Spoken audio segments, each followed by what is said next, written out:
بسم الله الرحمن الرحيم. الحمد لله رب العالمين والحمد لله رب الشاكرين، والصلاة والسلام على سيدنا ومولانا حبيب قلوبنا شفيع ذنوبنا طبيب نفوسنا أبي القاسم محمد. اللهم صل على وعلى آله الطيبين الطاهرين المعصومين ولعنة الدائمة على أعدائهم أجمعين. أما بعد، فقال رسول الله صلى الله عليه وآله وسلم: يا علي أنت بمنزلة كعبة. صلوات الله. اللهم صل على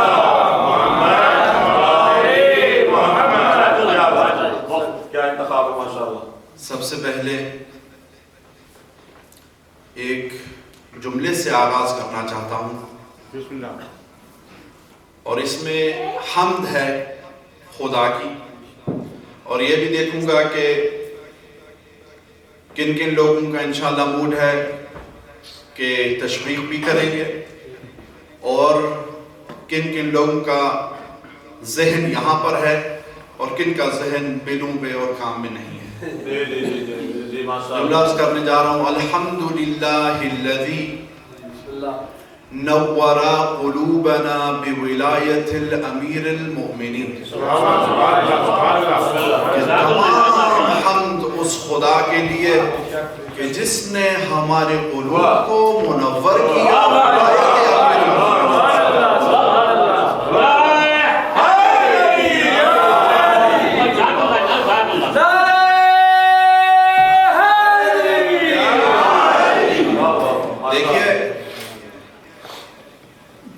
کبیر کا متضاد کا اپوزٹ کیا ہے عربی زبان میں؟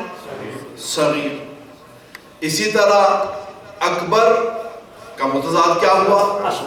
اصغر۔ روایت میں ملتا ہے کہ امام صادق علیہ السلام صلوات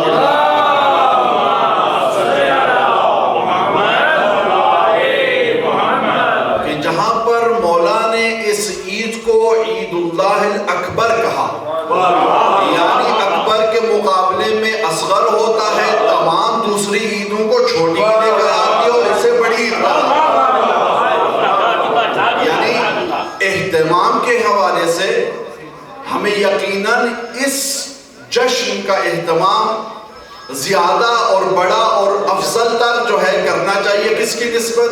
چھوٹی عیدوں کی نسبت۔ آپ تو آج تو الحمدللہ میں اس مجمع کو بلکہ جمع غفیر سمجھوں گا، کیونکہ اس سے پہلے جن سالوں میں میں یہاں تھا تو یہ دیکھتے تھے کہ ہم عید اضحیٰ اور عید الفطر کی یعنی یقیناً ان کی فضیلت اور ان کا جو مقام ہے اپنی جگہ پہ موجود ہے، لیکن عید غدیر کی طرف اس طرح سے اتنی توجہ نہیں ہوتی تھی، بلکہ میں قبلہ صاحب کے منہ سے بھی کئی دفعہ سن چکا تھا کہ بھائی یہی تو ہماری اصل عید ہے، اس کے باوجود جو دوسری عیدیں ہیں وہ مسلمانوں نے چھین۔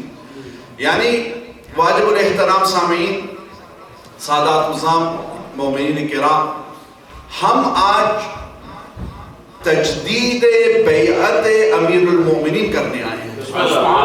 آج نجف اشرف میں بار بار ایک ہی نعرہ لگ رہا ہے، میں یقیناً اس ماحول کو مس کر رہا ہوں، ایک ہی نعرہ لگ رہا ہے اور وہ یہ ہے کہ بایعناک یا کرار، کہ ہم نے آپ کی بیعت کی یا کرار۔ ہر شخص جو ہے امیر المومنین علیہ السلام کی طرف متوجہ ہو کر یہی کہہ رہا ہے کہ یا علی آج ہم آپ کی بیعت کر رہے ہیں۔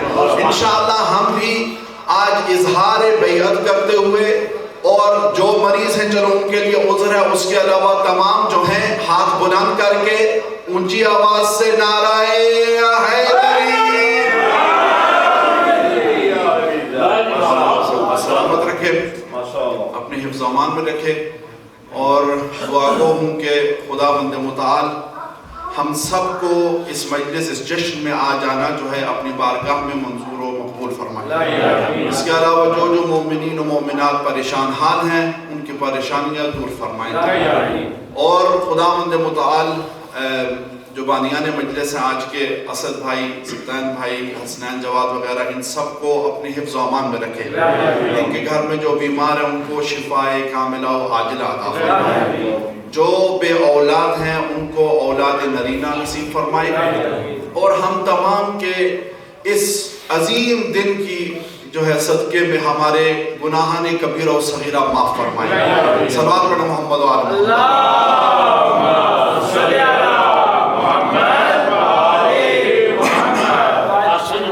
اس سے پہلے کہ منزل مقصود تک پہنچے، 3 احادیث جو کہ مشہور ہیں احادیث منزلت کے نام سے، وہ ہم تک پہنچی ہے خاص طور پر، البتہ اور بھی۔ پہلی حدیث، یا علی انت منی بمنزلت ہارون من موسیٰ، کہ یا علی آپ کی نسبت مجھ سے وہ ہے جو کہ ہارون کی موسیٰ سے تھی۔ البتہ اس کے بعد ایک شرط لگائی گیا کہ فرق اتنا سا ہے کہ میرے بعد کوئی نبی نہیں ہے۔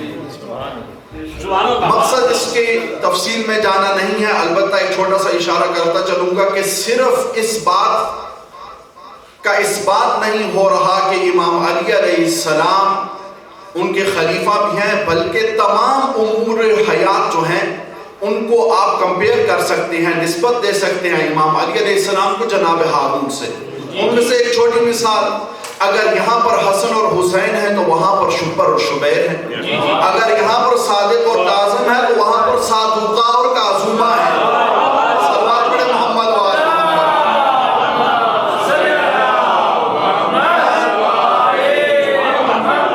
ملاحظہ فرمایا آپ نے، دیکھیے مشابہت دیکھیے حتیٰ ناموں میں۔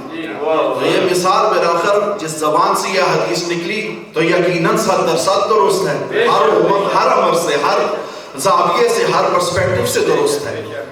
دوسری حدیث جو کہ خاص طور پہ ہم تک پہنچی ہے وہ یہ ہے کہ یا علی انت بمنزلت الرأس من الجسد، کہ یا علی آپ کی نسبت سر کی ہے تو جو اس کی نسبت تمام دوسرے بدن سے ہے۔ دیکھیے ایک چھوٹی سی بات کرتا چلوں کہ جب مسلمانوں نے چاہا یا پسند کیا یا کم از کم یہ سوچا اور فکر کی کہ اگر حضرت رسول خدا صلی اللہ علیہ وآلہ وسلم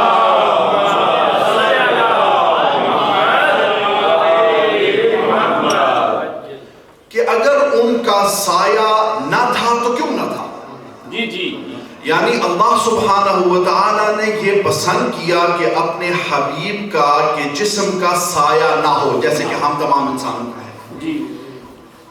تو انہوں نے حضرت رسول خدا کی شرف اور عظمت اور احترام میں یہ لکھا کہ خداوند متعال نے یہ پسند نہ کیا کہ کسی بھی صحابی کا قدم رسول خدا کے سائے پہ آ جائے۔ یہ مسلمانوں نے جب سوچ اور فکر کی بلندگی پہ گئے تو یہ انہوں نے نتیجہ نکالا، لیکن رسول خدا کی دیکھیں سوچ کتنی دور تک جاتی ہے کہ جب مولا دوش نبوت میں سوار ہوئے تو مولا رسول خدا نے یہ سوچا کہ کل کا مسلم اعتراض نہ کرنے پائے، تو اس لیے جب امام علی علیہ السلام دوش پہ کھڑے ہو گئے تو امام علی علیہ السلام کو نسبت یہ بھی دی کہ جو سر کی کیا ہے بقیہ بدن سے ہے۔ تو آپ خود بتائیے اگر سر دوش کے اوپر نہیں ہوتا تو کیا گھٹنوں پر ہوتا ہے؟ یعنی کہا کہ یا علی انت بمنزلت الرأس من الجسد، کہ کل کو مسلمان یہ نہ کہہ دے کہ بے احترامی ہو گئی، بلکہ رسول خدا نے یہ بتلایا کہ امام علی علیہ السلام کی جگہ یہی ہے اور کہیں نہیں ہے۔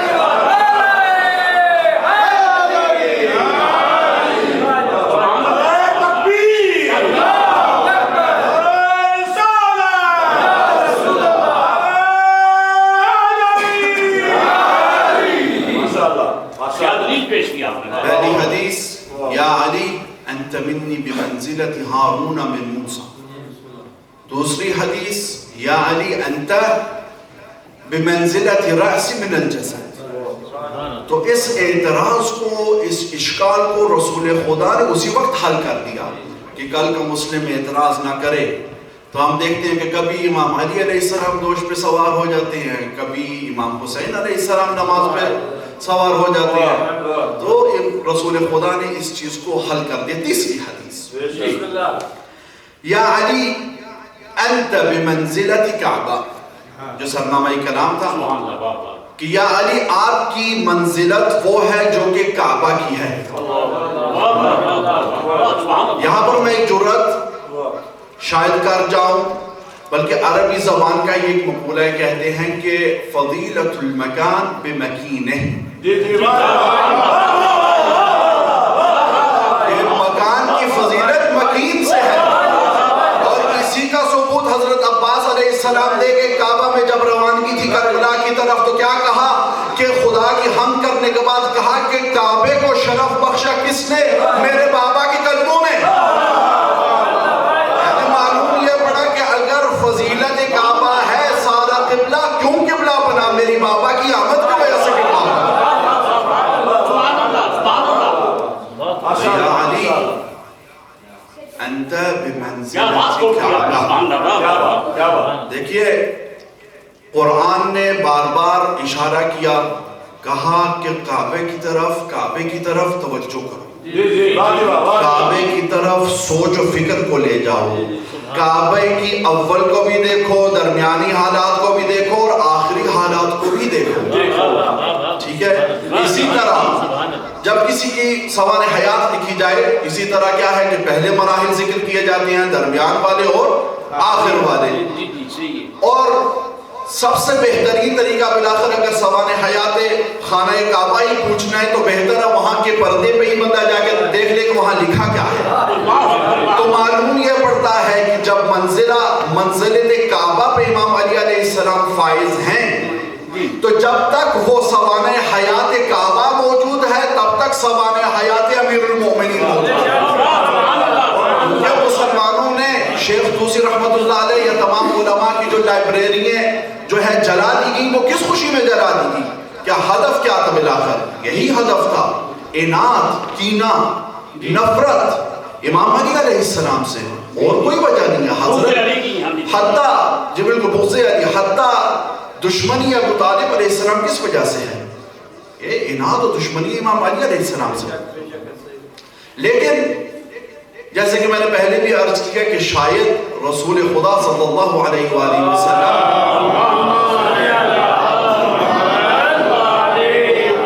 کی سوچ پھر سے کتنی دور چلی گئی کہ یا علی انت بمنزلت کعبہ، کہ یا علی آپ کی منزلت وہ منزلت ہے جو کہ کعبے کی ہے. اب اختصار فرما دیا رسول خدا نے تمام فضائل امیر المومنین کو ایک ہی جملے میں کہ یہ مرضی ہے جتنی کتابیں جلاتے رہیں جل جائیں، لیکن جب تک کعبے کا احترام باقی ہے مولا کا احترام باقی ہے. جب تک فضیلت کعبے کی باقی ہے مولا کی باقی ہے. اور جب تک کعبے کو دیکھنا عبادت ہے تو مولا کے چہرے کو دیکھنا عبادت ہے. کعبے کو دیکھنا عبادت ہے. اس وقت تک امام علی کو دیکھنا عبادت ہے، لیکن آئیے امتیاز دیکھیے مولا کا. ہم تو مولا کو دیکھ نہیں سکتے تو کہا کیا ذکر علی عبادت، کہ ذکر علی ابن ابی طالب کرتے جاؤ تو عبادت حاصل کرتے جاؤ. امتیاز ہے. یعنی اس حد تک نہیں کہ کوئی حدیث نہیں ملتی کہ آپ ذکر کعبہ کریں تو آپ کوئی عبادت جو ہے کر رہے ہوں گے، آپ کو ثواب مل رہا ہوگا. لیکن امام علی علیہ السلام کی منزلت وہ کہ کیا ہے، آپ ذکر علی ابن ابی طالب کریں تو آپ کو ثواب ملتا جائے گا. صلوات پڑھیں محمد.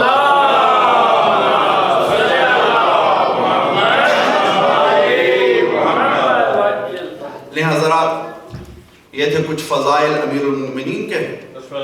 اور اب چلتے ہیں کہ جس خوشی میں ہم آج جمع ہوئے ہیں، سب سے پہلے میں اپنی اتھاہ دل کی گہرائیوں سے آپ کو ہدیہ تبریک پیش کرتا ہوں آج کی مناسبت سے اور حتیٰ عید مباہلہ کی مناسبت سے. اور یہ وہ عظیم دن ہے جس کو 50 نام دیے گئے ہیں، جن میں سے اسے یوم الصلاح کہا گیا ہے، یوم العید کہا گیا ہے، یوم السرور کہا گیا ہے، یوم الفرح کہا گیا ہے، یوم الشیعہ کہا گیا ہے۔ یہی تو ہمارا ایک دن ہے یوم الشیعہ جسے قرار دیا گیا۔ 50 نام ہے اس دن کے۔ اس دن میں بالآخر ہوا کیا؟ رسول خدا صلی اللہ علیہ وآلہ وسلم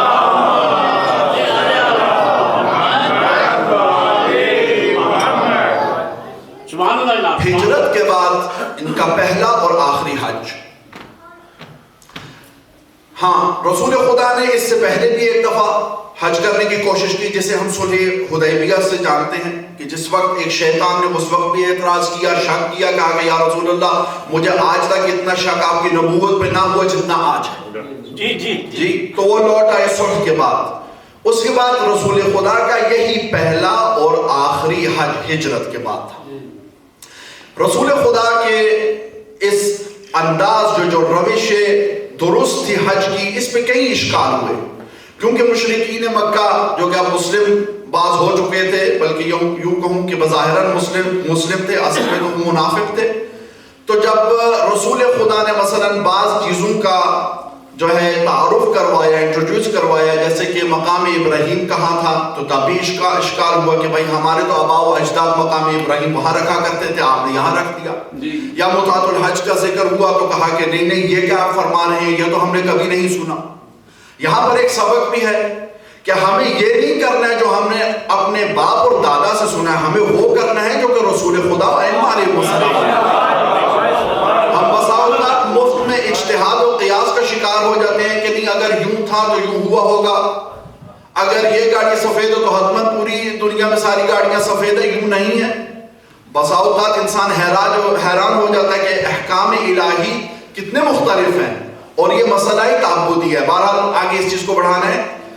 تو حج کے بعد ایک موقع پر آئے، ایک مقام پر آئے کہ جسے غدیر خم کہتے ہیں۔ غدیر خم کی حیثیت وہ ہے کہ جنہوں نے یمن جانا تھا تو وہاں سے ان کا رستہ مڑ رہا تھا، جنہوں نے مدینہ جانا تھا تو ان کا رستہ وہاں سے مڑ رہا تھا۔ تو ایک ایسا پوائنٹ تھا کہ جہاں پر لوگ سارے جو ہیں اپنے اپنے راستے جانے والے تھے۔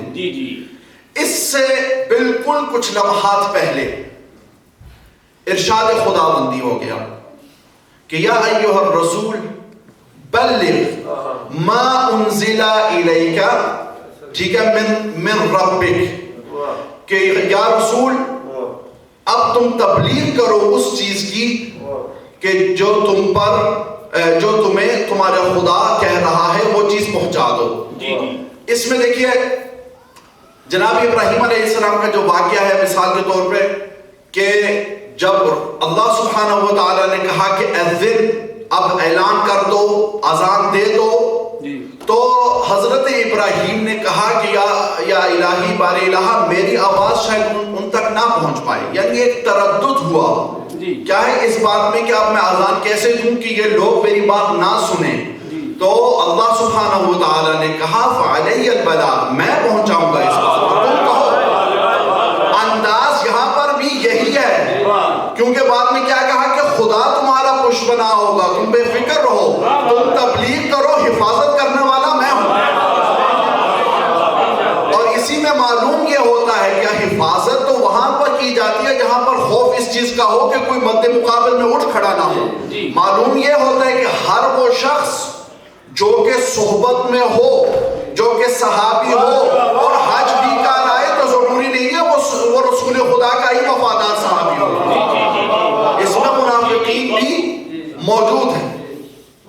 تو بنانوں کا منبر بنایا گیا، جو آگے چلے گئے تھے انہیں واپس بلا لیا گیا، جو پیچھے تھے انہیں آگے بلا لیا گیا، اور اس کے بعد بڑے اہتمام سے رسول خدا نے، جیسے کہ آج کا جشن یقیناً تلاوت کلام پاک سے شروع ہوا، تو رسول خدا نے 700 آیات کا تلاوت کی، سب سے پہلے 700 آیات کی تلاوت کی، اور اس کے بعد رسول خدا نے چاہا کہ اب وہ اعلان کریں۔ اب یہ بھی آپ ذہن میں رکھیے گا کہ گرمی حجاز کی، ٹائم بھی تقریباً 12 بجے کا، اب ٹائم تقریباً یا دقیقاً 12 ہو نہ ہو، لیکن لوگوں کے چہرے پہ جو ہے 12 بجے ہوئے تھے، تو لوگ بالکل حیران و پریشان رسول خدا نے کیا کیا؟ مولا کو بلوایا، سب سے پہلے لوگوں کو مخاطب کیا اور کہا الستو اولا بانفسکم، کہ میں تمہارے نفوس انفس سے بہتر نہیں ہوں، اولا نہیں ہوں؟ کہا بلا یا رسول اللہ،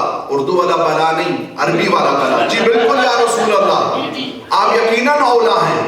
اس کے بعد رسول خدا نے دست نبوت پہ امامت کو لیا اور ایک جملہ کہا، لیکن اس سے پہلے کہ میں وہ جملہ کہوں آپ کو میں تھوڑا سا پیچھے لے چلوں کہ جنگ احد میں کہ جب مولا نے جنگ کی اور ایک شیطان، وہی شیطان جس نے اشکا سنہ حدیبیہ میں بھی کیا، شور مچانا شروع کر دیا، قد قتل محمد، محمد مارا گیا، محمد مارا گیا، محمد مارا گیا، تو مولا آئے، امام علی علیہ السلام آئے، کہتے ہیں شور کیسا؟ کہتے ہو محمد مارا گیا، تو کہتے ہیں بالکل محمد مارا گیا، اب لڑنے کا فائدہ کیا ہے؟ امام علی کہتے ہیں تم کہتے ہو لڑنے کا فائدہ کیا ہے، میں کہتا ہوں جینے کا فائدہ کیا ہے؟ کہتے ہو لڑنے کا فائدہ، میں کہتا ہوں جینے کا فائدہ کیا ہے؟ مولا علی علیہ السلام، یہ وہی جنگ ہے کہ جس میں مولا کو ذوالفقار بھی عطا ہوئی، مولا کی تلوار ٹوٹی اور کہاں سے آئی؟ جبرائیل لے کے آیا، تو اس نے ذوالفقار خداوند متعال کے حکم سے لے آیا۔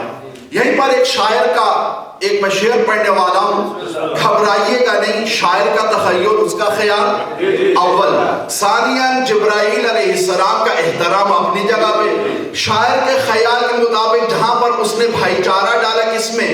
ذوالفقار میں اور جناب جبرائیل میں، تو وہاں پر جب جناب جبرائیل نے فخر کیا کہ میں تلوار لے آیا ہوں، تو ذوالفقار جبرائیل کی طرف متوجہ ہو کے کہتی ہے خاموش، اس قدر بھی نہ اونچا مقام کر، تو میرا ماتحت ہے ادب سے احترام کر، واجب ہے تجھ پہ آج میرا احترام کر، چل ہٹ مجھے نہ روک ادھر اپنا کام کر، کیوں زلزلہ بپا نہ کروں کائنات میں، آئی ہوں پہلی بار ید اللہ کے ہاتھ۔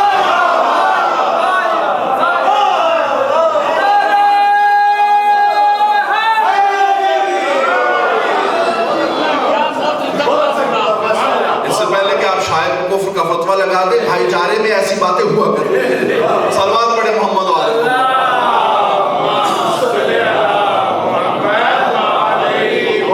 تو حضرات بات چل رہی تھی کہ کیا اس شیطان نے کہا کہ رسول خدا مارے گئے، مولا نے کہا اگر مارے گئے تو ہمارے جینے کا فائدہ کیا ہے، لڑو۔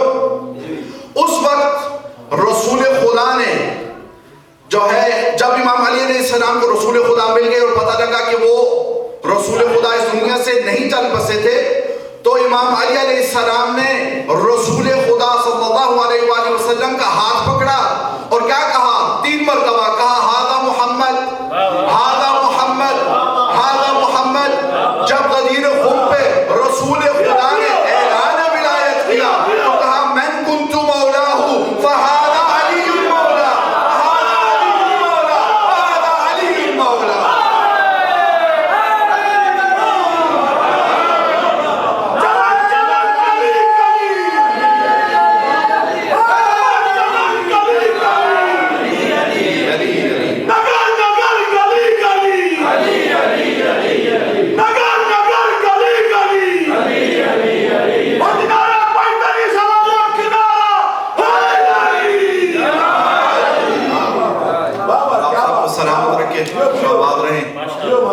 تو رسول خدا نے اعلان ولایت کر دیا۔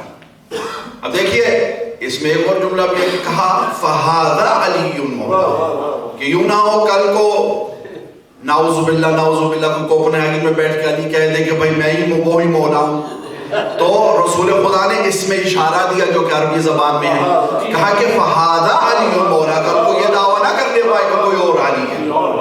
اس کے بعد حضرات لوگوں نے بیعت کرنی شروع کر دی، اس میں جو حقیقی مومنین تھے انہوں نے بھی کی، جو منافقین تھے انہوں نے بھی کی، اور جو خواتین تھے انہوں نے بھی کی، اور سب سے پہلے جو بیعت لی گئی وہ خواتین سے دی گئی تھی، یعنی جو جملہ ہے لیڈیز فرسٹ، شاید آج کے دور کا نہیں ہے، اس زمانے کا ہے کہ خواتین پہلے۔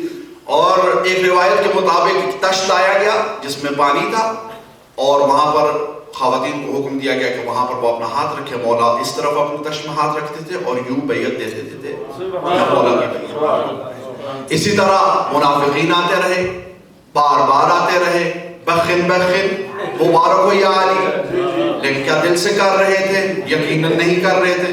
بلکہ میں تو کہتا ہوں کہ جب مولا نے اعلان کیا ہوگا، پتہ نہیں کئی لوگوں نے کوہنیاں ماری ہوں کہ دیکھو کبھی یہ علی تھا، کبھی بچپن میں کھڑا ہو جاتا تھا، کہتا تھا یا رسول اللہ میں آپ کا حامی و ناصر، یا رسول اللہ میں آپ کا خلیفہ بنتا ہوں. تو آج وہی رسول، اسی رسول نے علی کو بلند کر دیا، کہا یہی میرا حامی و ناصر ہے، یہی میرا خلیفہ ہے. حضرات مولا کا معنی لغت میں 24 معنی رکھتا ہے، ٹھیک ہے. اسے کہتے ہیں من الالفاظ المشترکہ، کہ مشترک معنی رکھتے ہیں. اور ارباب فکر یہاں پر بیٹھے ہوئے ہیں، اہل علم بیٹھے ہوئے ہیں کہ جہاں پر لفظ مشترک آ جائے وہاں پر قرینے کی ضرورت پڑتی ہے. کہ مثال کے طور پر اسد، یا مثال کے طور پر جون، یا مثال کے طور پر عین، یہ الفاظ مشترکہ میں سے ہے. عربی میں زبان جو لفظ عین ہے اس کے 70 معانی ہیں. ان میں سے کچھ معانی یہ ہیں سرچشمہ، ان میں سے یہ آنکھ، حسی آنکھ، ان میں سے جاسوس آنکھ کا معنی رکھتا ہے. اسی طرح لفظ مولا الفاظ مشترکہ میں سے ہے. سوال یہ پیدا ہوتا ہے جب بھی مثال کے طور پہ آج میرا دوست خیر نہیں آیا، لیکن اگر بابر آ جائے تو میں کہوں جاء اسدن، ٹھیک ہے، میں کہوں گا کہ ایک شیر آ گیا. اب آپ کو بھی پتا ہے کہ ہم جنگل میں تو بیٹھے نہیں ہیں، بیٹھے ہم مسجد میں، یقیناً ایک ایسا شخص آیا ہے جو کہ بہادر اور شجاع ہے. اسی طرح لفظ مولا اگر بمعنی آزاد کردہ غلام ہے، اگر بمعنی سردار ہے، اگر بمعنی حبیب ہے، اگر بمعنی دوست ہے، اگر بمعنی اولا ہے، اگر بمعنی حاکم ہے، تو آیا کہ قرینے سے معلوم نہیں پڑتا ہے کہ جو رسول پوری زندگی فضائل علی ابن ابی طالب پڑھتا رہا ہو، جو رسول بار بار یہ بتاتا رہا ہو کہ علی کی یہ فضیلت ہے، علی مجھے اتنا پسند ہے، علی میرا اتنا قریب ہے، تو آیا کہ آخری لمحات میں آ کر بھی ان تمام لوگوں کو جمع کر کے جو آگے چلے گئے پیچھے بلوایا، جو پیچھے رہ گئے آگے بلوایا، تمام لوگوں کو اتنی زحمت کر کے، اتنی گرمی کر کے، تو اس کے باوجود یعنی یہی انہیں بتانا تھا کہ علی میرا دوست ہے، یہی بتانا تھا کہ علی میرا آزاد ناؤز باللہ کردہ غلام ہے، کہ یہ بتانا تھا کہ من بعدی علی حاکم، یہ بتانا تھا کہ علی میرے بعد میرا خلیفہ ہے، میرا حاکم ہے. یہ انسان بالکل ریشنلی، منطقی، عقلی طور پہ مطلب سوچے کہ جو جب بھی لفظ مشترک آئے تو انسان کو قرینہ دیکھنا چاہیے. جب رسول خدا نے اپنا خطبہ شروع کیا تو اسی میں انہوں نے حدیث ثقلین بھی بیان کی. حدیث ثقلین پڑھنے سے پہلے رسول خدا نے اشارہ بھی کر دیا کہ میں آپ کے درمیان چند دنوں کا مہمان ہوں. اب آپ خود سوچئے کہ جو رسول کہہ رہے کہ میں چند دنوں کا مہمان ہوں آپ کے درمیان، تو وہ اتنی زحمت کر کے، لوگوں کو اتنی اذیت دے کے، وہ بس اتنا ہی بتانا چاہ رہا تھا کہ علی میرا قریبی ہے، یا اس سے بہتر یا اس سے برتر ایک میسج دینا چاہ رہے تھے؟ صلوات پڑھے محمد والا.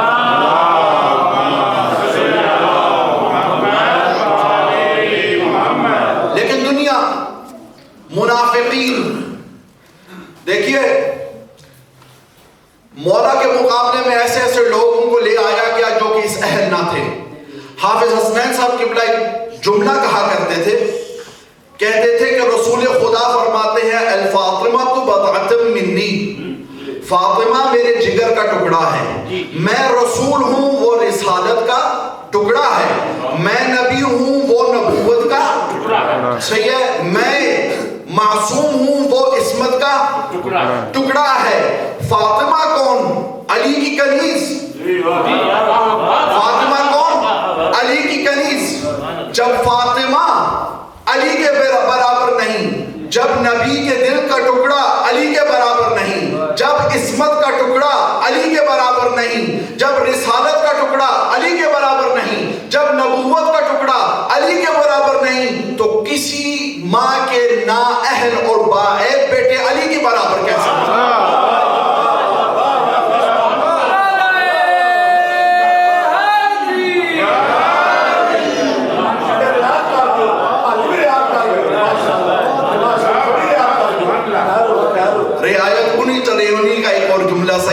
حافظ حسنین صاحب قبلہ فرمایا کرتے تھے میں نے بار بار آپ کو اشارہ دیا چلے کہتے کہ دیکھتے کہ آپ کتنے دقیق ہیں کہ جو بار بار اشارہ کر رہا تھا کہ وہ شیطان جو صلح حدیبیہ میں بھی بولا وہ شیطان کے جو کہ جنگ احد میں بھی اپنا احد میں بھی بولا. تو اسی طرح حافظ حسنین صاحب قبلہ فرمایا کرتے تھے کہ دنیا میں دو ہی فرعون گزرے ہیں. کہتے ہیں کہ ایک موسیٰ نبی کو کہتا رہا یا موسیٰ مجھے بچا یا موسیٰ مجھے بچا یا موسیٰ مجھے بچا, تو دوسرا فرعون وہ گزرا کہ جس نے کہا یا علی تو نہ ہوتا تو میں ہلاک ہو جاتا.